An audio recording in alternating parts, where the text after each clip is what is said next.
अस्सलामुअलैकुम ख़वातीन व हज़रात, कौम की आवाज़ के साथ मैं हूँ नुसरत हारिस। आज हम एक बड़ा ही इम्पॉर्टेंट सब्जेक्ट यहाँ डिस्कस करने जा रहे हैं और जो हमारी आज की मेहमान हैं उनको मदऊ करने का रीज़न ये था कि उन्होंने आज के सब्जेक्ट पे बहुत काम किया है। ये एक वो टॉपिक है जो शादीशुदा जोड़े के लिए बहुत ही अहम है और अज़दवाजी ज़िंदगी में इसकी इतनी अहमियत है जितनी किसी और चीज़ की नहीं है।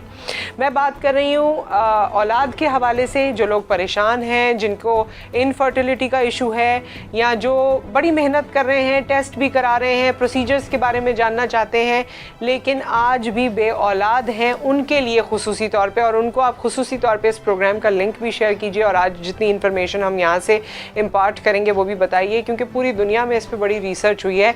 लेकिन वो रिसर्च सिर्फ पूरी दुनिया में नहीं हो रही है, पाकिस्तान में भी हो रही है और पाकिस्तान में भी ऐसे ऐसे इफ़ेक्टिव तरीके निकाले गए हैं जो फाइनेंशियली भी आपकी हद में आ सकते हैं और उन्हें आप इजीली एक्सेस भी कर सकते हैं। हमारे साथ आज के प्रोग्राम में मौजूद हैं गायनेकोलॉजिस्ट हैं, साथ साथ मैं आपको बताऊं रिप्रोडक्टिव सर्जन हैं, IVF फिजिशियन हैं।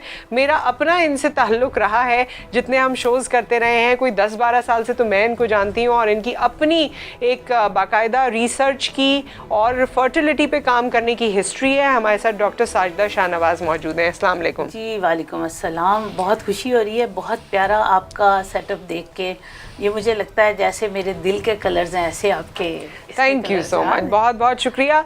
और डॉक्टर साजिदा से ये जो हमारी उनसियत डेवलप हुई, इसका रीज़न ये है क्योंकि इनके पास नॉलेज का वो ज़ख़ीरा है जो लोगों के लिए, शादीशुदा जोड़ों के लिए बहुत अहमियत का हामिल है।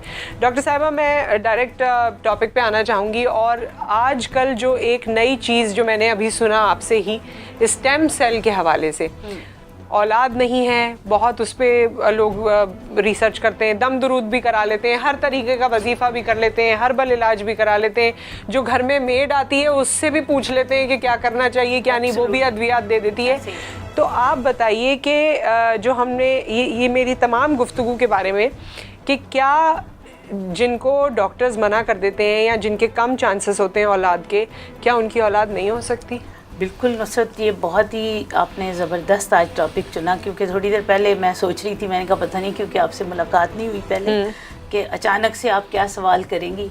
And I was thinking about this कि ये जो चीज़ है ना, इसका भी लोगों को आगाही कम है। असल में हम टेस्ट ट्यूब बेबी पे हमने बहुत बात की। टेस्ट ट्यूब बेबी हेल्प है उन लोगों के लिए जिनके यहाँ बच्चा होने की कैपेबिलिटीज़ मौजूद हैं, ठीक है। और स्टेम सेल हेल्प है उन लोगों के लिए जिनको टेस्ट ट्यूब बेबी का रिफ्यूज़ल हो गया या जिनमें बच्चा होने की कैपेबिलिटीज़ एपरेंटली आपको नज़र नहीं आ रही। सही। जैसे कि एक खातून है, उसकी ओवरीज फेल होगी, क्योंकि देखें टेस्ट ट्यूब बेबी के लिए अंडा आपका चाहिए, स्पर्म आपके हस्बैंड का चाहिए। तो इन लोगों में क्या है कि अगर किसी जगह पे मर्द का स्पर्म ही मौजूद नहीं है, ज़ीरो स्पर्म है, या औरत का अंडा मौजूद नहीं है, तो ऐसी सूरत में ये वो जगह है जहाँ पे आपके बायोलॉजिकल पेरेंटिंग के लिए आपको स्टेम सेल हेल्प करता है। क्योंकि हम, आपको पता है कि अल्लाह ताला ने हमें अल्हम्दुलिल्लाह मुसलमान बनाया और हम रिलीजियस, हम अपने रिलीजन को फॉलो करते हुए हमारी लाइबिलिटीज़ हैं कि हम ना ही स्पर्म डोनेशन करा सकते हैं ना ही एग डोनेशन करा सकते हैं। तो इसलिए जो रिप्रोडक्टिव स्टेम सेल का काम है, मैं अल्हम्दुलिल्लाह इसको पूरी खुशी से ऑनर के साथ ये बता रही हूँ कि वर्ल्ड में पहला स्टेम सेल बेबी जो है वो हमारे सेटअप में पैदा हुआ। इसकी बाकायदा हमने ब्रेकिंग न्यूज़ CNN पे दी। डॉक्टर पेनो ज़ेवोस के साथ हमने पूरा रिसर्च बेसिकली उनकी थी, उन्होंने फिर कुछ अपने पाकिस्तान में भी की, लेकिन उनकी रिसर्च को सबसे आगे तक अल्हम्दुलिल्लाह मैं लेकर गई हूँ। उसकी वजह क्या थी? हमारी ज़रूरत थी।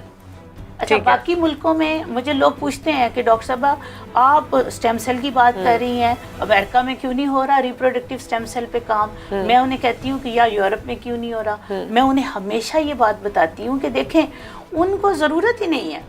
अब वो लोग आराम से स्पर्म डोनेशन से बच्चा पैदा कर सकते हैं, तो उनको तो ज़रूरत नहीं कि वो इतने लंबे, ये तो हमारी लाइबिलिटीज़ हैं कि हमें इस पे काम करना पड़ रहा है। हम चाहते हैं कि औलाद हमारी अपनी हो, ये हमारे यहाँ कॉन्सेप्ट है। उनके पास ये है कि वो डोनेशन से जो भी आपका इंटरनल सिस्टम है वो किसी और से भी आपने ले लिया, तो वो औलाद बेसिकली आपकी अपनी नहीं है ना, दिल को ये सुकून है।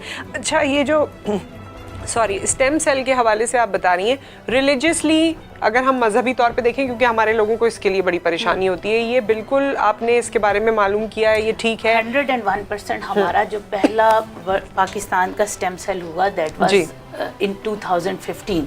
मिस्टर टिक्का खान एक गार्ड था जिसका हमने स्टेम सेल किया, ठीक है, और अल्हम्दुलिल्लाह अब उसका एक बच्चा है जो कि 2017 में पैदा हुआ, ठीक है। 2015 में हमने स्टेम सेल किया। अब मुझे उस बच्चे को डिक्लेयर करने के लिए पूरे 1.5 years, 1.5 साल लगा, क्योंकि मैं उसको डिक्लेयर करते हुए अपनी सक्सेस को डर रही थी। फिर मैंने पहले से कुतुब ऑनलाइन के ज़रिए कुछ उलमा इकराम को अपने कॉन्फ्रेंस में लिया, उन्हें मैंने बताया कि स्टेम सेल है क्या। ठीक, स्टेम सेल जब उन्हें ये बात समझ आई कि उसी बंदे के अपने टिश्यू से बगैर किसी और की ग्राफ्टिंग से, ठीक है, ये काम हो रहा है, तो उन्होंने इसको अल्हम्दुलिल्लाह जायज़ करार दिया। और इसके ऊपर मैं मल्टीपल प्रोग्राम्स कर चुकी हूँ। उस बच्चे को उस मीडिया पे भी लेकर आए, हमने डिक्लेयर किया, और अल्हम्दुलिल्लाह 5 साल हो गए हैं हम स्टेम सेल पे काम कर। अच्छा, अब इसमें होता क्या है, क्योंकि बार बार हमने इसकी बात की है, आपने टिश्यूज़ की बात की है, पेनफुल प्रोसेस है, क्या प्रोसेस है, कितना लंबा है, करते क्या हैं, ये थोड़ा सा बताइए। अच्छा, पहली तो बात है कि कोई भी प्रोसेस पेन के बगैर नहीं होता, क्योंकि दुनिया में there is no gain without pain, ठीक है। पेन ऐसी नहीं है, पेन बेसिकली गरीब बंदे के लिए पेन है उसकी जेब, ठीक है। अच्छा, अब जो बंदा अफोर्ड भी करता है, इसके अलावा उसका टाइम, उसको उसका स्ट्रेसफुल होना, एंजाइटी, ये भी बड़ी पेनफुल चीज़ें हैं। लेकिन फिजिकल टॉर्चर या पेन वाली इसमें कोई बड़ी बात नहीं है, पहली बात। ना ही हम इसमें कोई एनेस्थीसिया वगैरह देते हैं। एक्चुअली हम ना टिश्यू लेते हैं, ब्लड लेते हैं पेशेंट का, आम तौर पर फैट सेल्स लेते हैं। कुछ लोगों में हमें अगर फैट से ना मिले तो हम उनका बोन मैरो से भी लेते हैं, लेकिन बोन मैरो इज़ 0.1%। 99% लोगों में हमें फैट से मिल जाते हैं, ठीक है। और फैट का सैंपल लेना बहुत ईजी है। लोकल एनेस्थीसिया में फैट का ग्राफ्ट ले लेते हैं, उसको नैनो फैट में कन्वर्ट किया जाता है, फिर उसके बाद उसमें से हम स्टेम सेल को निकाल लेते हैं। अच्छा, अगर किसी के स्टेम सेल कम हो तो उसको हम ग्राफ्ट लगाते हैं जनरलाइज स्टेम सेल का, जो कि हमने ओ नेगेटिव जो बच्चा होता है, किसी माँ का अगर ओ नेगेटिव बेबी पैदा हुआ है तो उसकी कॉर्ड से हमने किया होता है, फिर उसको डिसेंसिटाइज किया होता है। यानी जैसे आप देखो कि ओ नेगेटिव ब्लड ग्रुप है, वो हर बंदे को लग सकता है, सही। इसी तरह उसके कॉर्ड के स्टेम लेके उन्हें डीनेचर करते हैं, डिसेंसिटाइज करते हैं। वो डिसेंसिटाइज्ड के साथ इसको ग्राफ्ट लगा के फिर हम उनके टेस्टीज में, या अगर औरत का प्रॉब्लम है, जैसे लड़कियों में आपने देखा कि कितना प्री मैच्योर मेनोपॉज आ रहा है, ओवेरियन फेलियर आ रही है, हैरान होती हूँ मैं, अभी तक हमें समझ नहीं आ रही कि उसकी रीजंस क्या है, लेकिन पाकिस्तान में भी बहुत ज्यादा हो रहा है। इसके अलावा इसको चिकन खाने से मुंसलिक कर देते हैं कि चिकन खा के होता है। ये जो चीज है ना, हम जो बगैर सोचे समझे नुसरत मुंसलिक कर देते हैं, दिस इज रॉन्ग। इसकी कोई ऐसी मेडिकल रीजन अभी तक सामने नहीं आई। हार्मोनल, देखिए जो चीज आपकी हार्मोनल प्रेपरेशन के साथ मुंसलिक है, क्या आपका दूध नहीं है?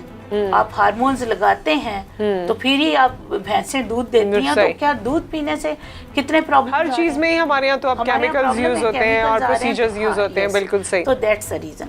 तो इसको अभी तक मैं तो वो बात कर सकती हूँ जो साइंटिफिक तरीके तो डॉक्टर साहबा ये सारी आपने की, जितनी टेक्निकलिटी आपने बताई, हम ये लेके तकरीबन 1 डे का काम होता है, 24 आवर्स में हम पेशेंट को वापस भेज देते हैं। इट्स नॉट अ बिग की डील के पेशेंट को हॉस्पिटलाइज होना पड़े। मगर एनेस्थीसिया में करते हैं, बेहोशी में करते हैं? अच्छा, नहीं, मैं बता रही हूँ एनेस्थीसिया के बगैर करते हैं। जो स्टेम सेल ट्रांसफर भी किए जाते हैं, खातून में एनेस्थीसिया देने की जरूरत है, क्योंकि उसका ऑर्गन जो है वो अंदर है बॉडी के, उसका बकायदा सर्जरी होती है, ठीक है। लेकिन मेल के लिए हमें जनरल एनेस्थीसिया की जरूरत नहीं है, क्योंकि टेस्टिस जिस्म से बाहर होते हैं। अच्छा, तो ये आप एक प्रोसीजर करते हैं और इसका रिजल्ट कब तक आ जाता है? इसमें एटलीस्ट हमें 90 डेज चाहिए होते हैं देखने के लिए।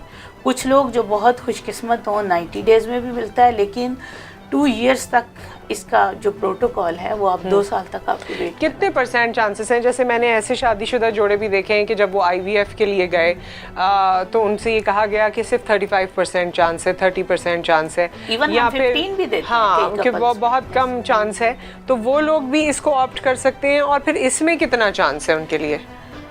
इसमें डिपेंड करता है, जैसे आप आईवीएफ में दे रहे हो ना, तो आईवीएफ में that varies among couples to couples, ठीक है।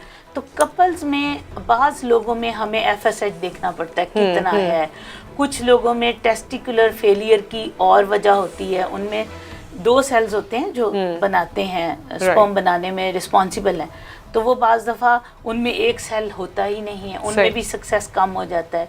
लेकिन जिनका बेस्ट सक्सेस रेट है दैट इज़ 50%। 50%। डॉक्टर साहिबा, इसकी कॉस्ट क्या है?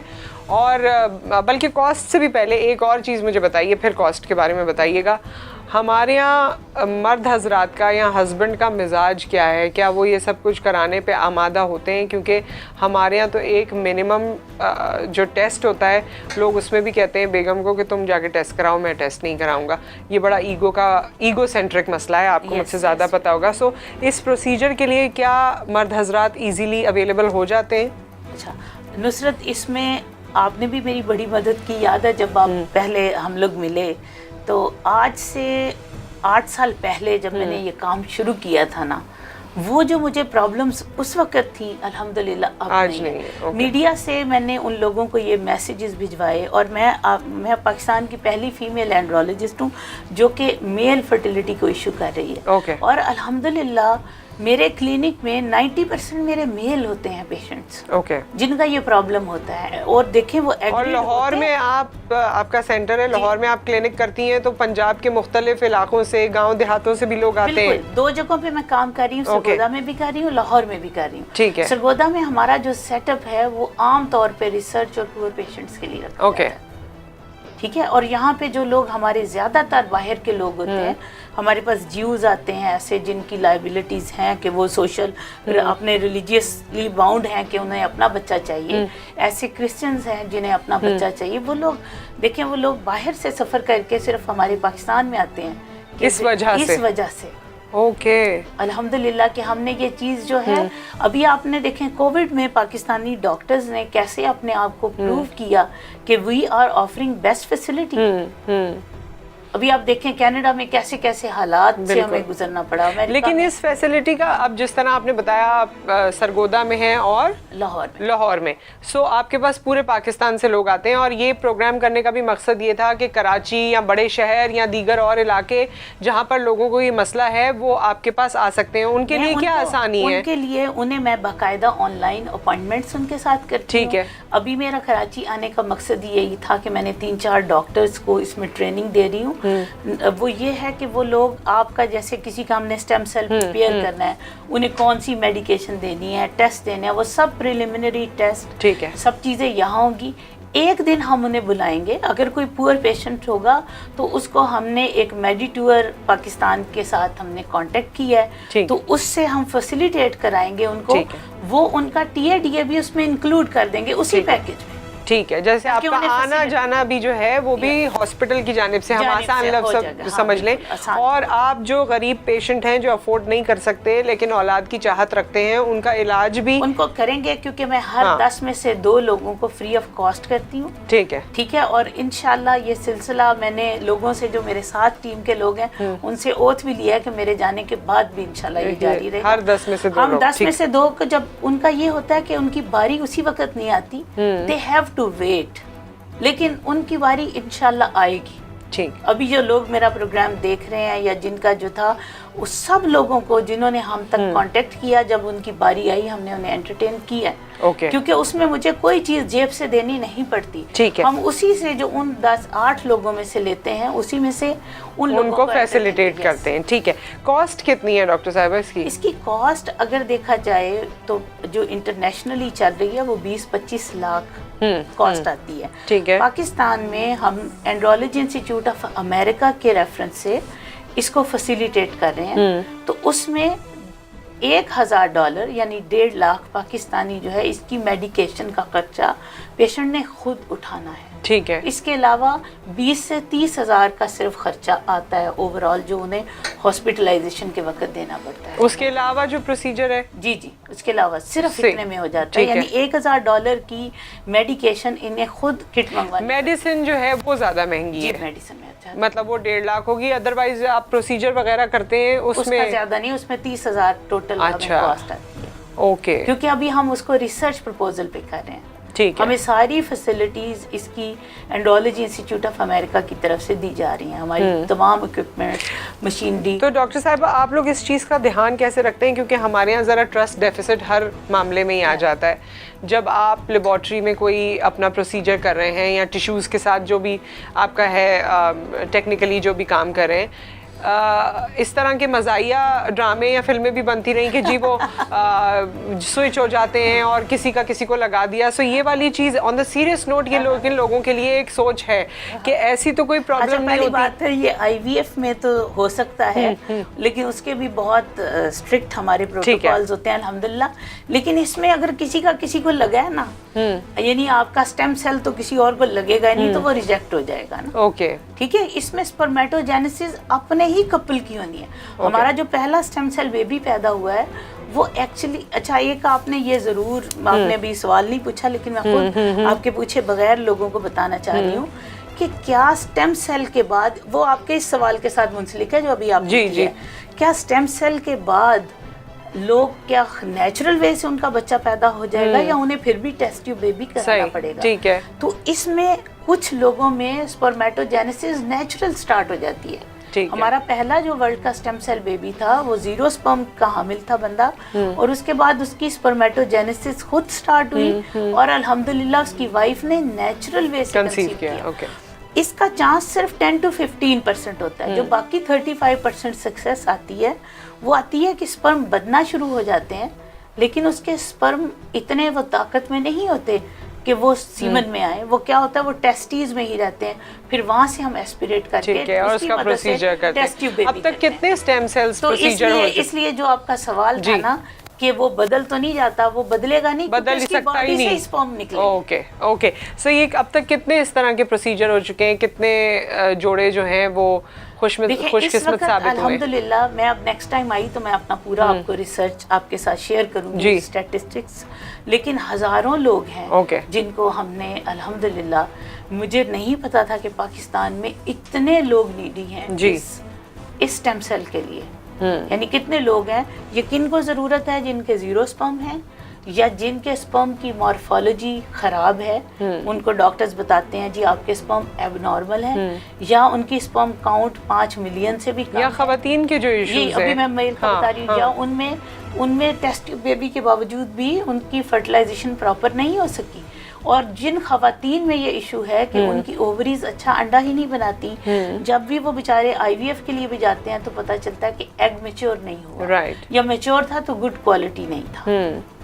तो उनके लिए भी फिर even for the reversal of menopause हो सकता है इसको लोग यंग यूथफुल टूल के तौर पर भी इस्तेमाल करें। अच्छा, कांटेक्ट अगर आपको लोग करना चाहें जो हमारे प्लेटफॉर्म से देख रहे हैं, तो आपकी वेबसाइट है, कोई पेज है, कोई नंबर है? जी मेरा, वो हमें कांटेक्ट कर सकते हैं sajidaShahnawaz@yahoo.com पे। ठीक है, ये हमारी स्क्रीन पे भी आप देख लीजिएगा, sajidaShahnawaz@yahoo.com पे आपसे रब्ता हो सकता है। थैंक यू डॉक्टर साजिदा आपके टाइम के लिए और इस तमाम इन्फॉर्मेशन के लिए। हम कड़ियाँ जोड़ते रहेंगे, कुछ और भी चीज़ें हैं, जेंडर सिलेक्शन के हवाले से बहुत काम डॉक्टर साजिदा ने किया है, उस पर भी हम प्रोग्राम करेंगे। और जब आप लाहौर वापस चली जाएंगी तो हम डिजिटली कोशिश करेंगे कि आपकी लैब से आपको अपने साथ प्रोग्राम में शामिल करें। Once again thank you so much for your time. अगर आप इन्हें कनेक्ट करना चाहते हैं तो हमने लिंक आपको प्रोवाइड कर दिया, हमारी स्क्रीन पे मौजूद है। आप सब अपना ख्याल रखिए। पाकिस्तान में भी बहुत से प्रोसीजर्स आ गए हैं। बेऔलादी का सब्जेक्ट इसलिए खुसूसी तौर पे हमने उजागर किया क्योंकि लोग इससे बहुत ज़्यादा परेशान हैं। तो परेशान ना हो, रिसर्च करें, अपने तहत भी जानें कि कौन सी चीज़ें अवेलेबल हैं, उसकी क्या अफादियत है।